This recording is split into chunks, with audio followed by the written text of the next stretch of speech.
ಹೌದು. ACC ಅಧ್ಯಕ್ಷರು ನಮ್ಮ ಪಕ್ಷದ ಸಂಘಟನೆ ಬಗ್ಗೆ ಹೇಳದೆ ಇನ್ನೇನು ಹೇಳ್ತಾರೆ, ಅದನ್ನೇ ಹೇಳ್ತಾರೆ. ಅದಕ್ಕೆ ಅವರು ಸೂಚನೆ ಕೊಡೋದ್ರಲ್ಲಿ ಕೊಟ್ಟಿರೋದಾರೆ ಅಂತ ನನಗೆ ಗೊತ್ತಿಲ್ಲ. ಆದರೆ ಕೊಟ್ಟಿದ್ರೆ ತಪ್ಪೇನಿಲ್ವಲ್ಲ. ನಮ್ಮ ಪಕ್ಷದ ಕೆಲಸ ನಾವು ಈಗ ಚುನಾವಣೆಗೆ ಹೋದಾಗ ನಾವು ಸರ್ಕಾರ ಅಂತ ಹೋಗಿಲ್ಲ, ಪಕ್ಷ ಅಂತ ಹೋಗಿದ್ದೇವೆ. ಆಗ ನಾವು ಮಾತುಗಳು ಕೊಟ್ಟಿದ್ದೇವೆ, ಭರವಸೆ ಕೊಟ್ಟಿದ್ದೇವೆ. ಅದನ್ನೆಲ್ಲ ಪಕ್ಷ ರೆಗ್ಯುಲೇಟ್ ಮಾಡಬೇಕಲ್ಲ. ಏನಪ್ಪ ಮಾಡಿದ್ದೀರಾ, ನೀವೆಲ್ಲ ಹೋಗಿ ಜನಗಳ ಮುಂದೆ ಹೇಳ್ಕೊಂಡು ಬಂದಿದ್ರಿ, ಈಗ ಮಾಡಿದ್ದೀರಾ, ಅದೆಲ್ಲ ಅನುಷ್ಠಾನ ಮಾಡಿದ್ದೀರಾ ಅಂತ ಕೇಳೋದ್ರಲ್ಲಿ ಏನು ತಪ್ಪಿದೆ ಅಂತ ವಿಜಯೇಂದ್ರ ಹೇಳಿದ್ರು. ನೋಡಿ, ಖರ್ಗೆ ಅವರು ಬಗ್ಗೆ ಈಗ ಯಾರ್ಯಾರು ಮಾತಾಡಿದಾರಲ್ಲ, ಅವ್ರು ಯಾರು ಖರ್ಗೆ ಅವ್ರ ಬಗ್ಗೆ ಮಾತನಾಡುವಷ್ಟು ಹಂತಕ್ಕೆ ಅವ್ರು ಯಾರು ತಲುಪಿಲ್ಲ.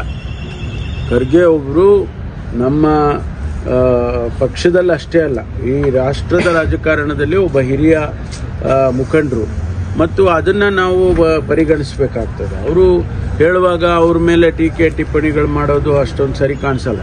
ಖರ್ಗೆ ಅವರು ಎಲ್ಲ ಹುದ್ದೆಗಳಿಗೂ ಸಮರ್ಥರಿದ್ದಾರೆ, ಅನುಭವ ಇದೆ, ಸುದೀರ್ಘವಾದಂಥ 50 ವರ್ಷದ ರಾಜಕಾರಣ ಮಾಡಿದ್ದಾರೆ.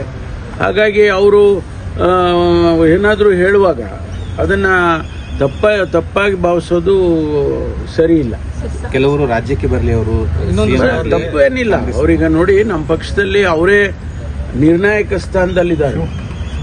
ಯಾರನ್ನು ಮುಖ್ಯಮಂತ್ರಿ ಮಾಡಬೇಕು ಅಂತೇಳಿ ತೀರ್ಮಾನ ಮಾಡೋರೇ ಅವರು, ACC ಅಧ್ಯಕ್ಷರು. ಹಾಗಾಗಿ ಅವರು ಒಂದು ವೇಳೆ ರಾಜ್ಯದ ರಾಜಕಾರಣಕ್ಕೆ ಬರ್ತೀವಿ ಅಂತ ಹೇಳಿದ್ರೆ ಅದು ತಪ್ಪು ಅಂತ ಯಾರು ಅರ್ಥೈಸಬಾರ್ದು.